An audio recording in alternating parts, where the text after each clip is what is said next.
Hi guys, welcome back to my YouTube channel. How have you guys been? Baby girl has missed you guys so much. So today guys, we're discussing how to deal with difficult people. Like, you guys know that there are a lot of different types of people out there, in a relationship, at work, like even in your family. I'm sure there is one or two persons that are actually part of these difficult people. Okay, so and we know that there are some things that is beyond our control. There are some characters that people will pull up that you can't control it. It's just something that is part of them and you can't control. Okay guys, so today we are discussing it, and I'm going to share some tips on how we can actually be able to deal with them, and how we can let me use the word maneuver their behaviors, like how we can actually try to avoid this their characters or whatsoever. So let's dive in.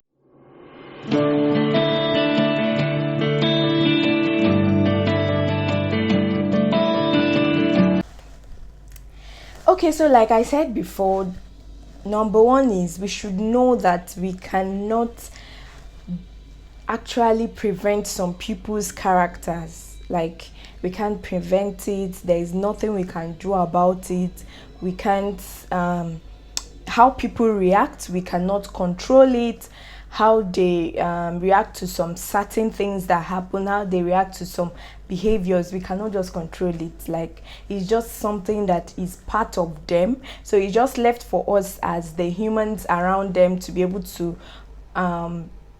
like adapt to this their behavior, or learn how to live with these behaviors. Okay, so number two is you have to be careful with your words. Like, for example, if this is your boss, your colleague, or even a relationship that you're into, like, you just have to be careful with your words. What kind of words? You have to select your words when you're speaking to the person, when you're talking to the person. You select the kind of words that you use for this person, because you know that they are actually, this person is a difficult person and you don't want to have issue with the person. For example, I'm going to be using a boss for example now. So you have a boss that you know that you do this, you try your best to do this, do this, still that boss is not satisfied. So you have to learn to adapt to how that boss does, and then you choose your choice of words. You have to be very careful with them, because this boss can actually retaliate. Like, what you don't even expect from the boss, that's what they will give you, like bass boss everywhere. So you have to choose your words. You learn how to choose your words. Is not This person is not someone that you can just use any kind of words for. So you have to learn to choose your words, even if you're trying to please the person, even if you're trying to get this person's favor. So you must learn to choose your words carefully. Okay, you guys, I'm looking this thing from my book. I beg, I cannot come and be cramming. No be exam I want to. So the number three is, don't discuss, for example now, as I'm using the boss, don't discuss this person, your boss, with your co-workers, or don't even discuss, like, even in your family. Don't come and start discussing this person. For example, I'm using the boss as example. So why do I keep saying I'm using the boss example? Obviously, I'm using the person, the boss, as an example. Okay, so don't discuss your boss with your fellow workers or your co-workers or your colleagues, however, whichever English you want to use. Okay, so don't discuss this person with your co-workers. He's your boss, quite all right. He's difficult, or she is difficult. You just learn to adapt. Don't go and start discussing this person with your co-worker.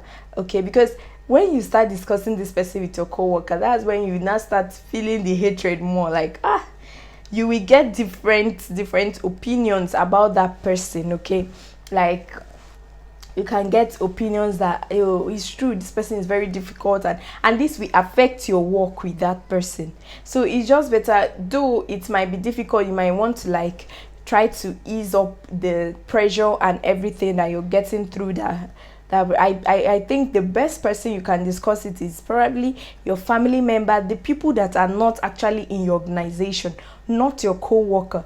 Because if your co-worker, if you discuss your boss with your co-worker, some people are snitches. Okay, so you might go and snitch you and tell your boss, go, church have closed, work have closed, you go to your house, no work for you again. So it's just the best thing for you to do. Don't discuss this person, your boss, with your co-workers. Just keep it to yourself, or you can discuss with an outsider that doesn't have access to your boss. Okay, so number 4 is, don't let it affect your job. Like I said before, when you start discussing this person with your co-workers, it might affect your job, because they will start telling you like, it's true, can't you see the other day this that happened and all that. They will start comparing, and then probably the person is in a different department. Guys, I'm sweating.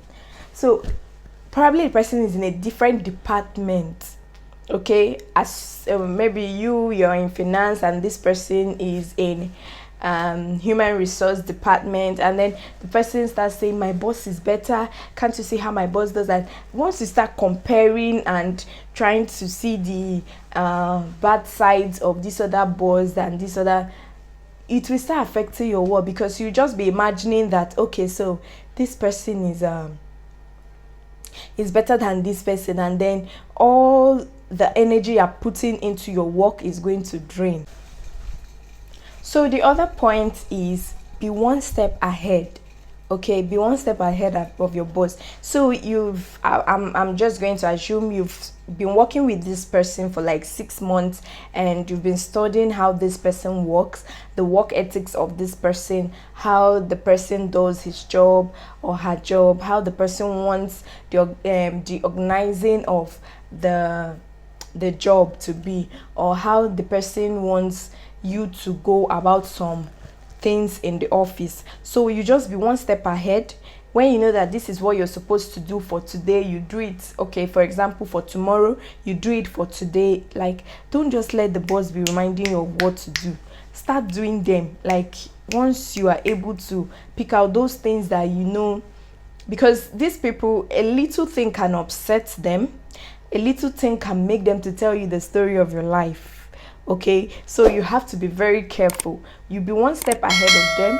The things you know you're supposed to do on a Wednesday, you do it on a Tuesday, and just keep it ahead. So once the boss says, have you done this, you can sharply say yes, and the person will be like, I'm impressed, like that sort of thing, you know. So you just try to like be one step ahead of your boss, and I'm telling you, they're going to start being convinced about you. So another point is, you identify the triggers.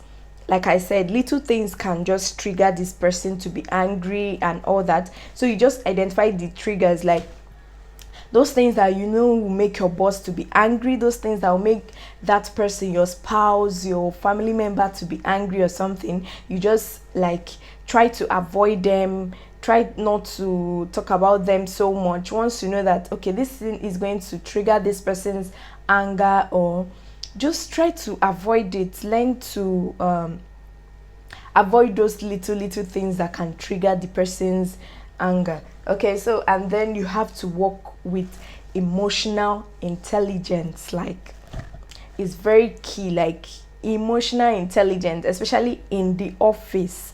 Like, you have to be emotionally intelligent. You know that you're there to work, you're not there for any other special attachment, or just know that this is what you're supposed to do, and you be emotionally intelligent about it. So just try to bring humor to it, empathy to the work you're doing. Just don't give space for negative vibes, guys.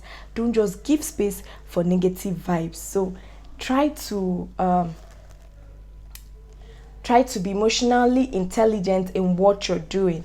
So this person will actually see that, okay, you're a professional, you know what you're doing, you're not here to take negative vibes, you're here to just do your work and go.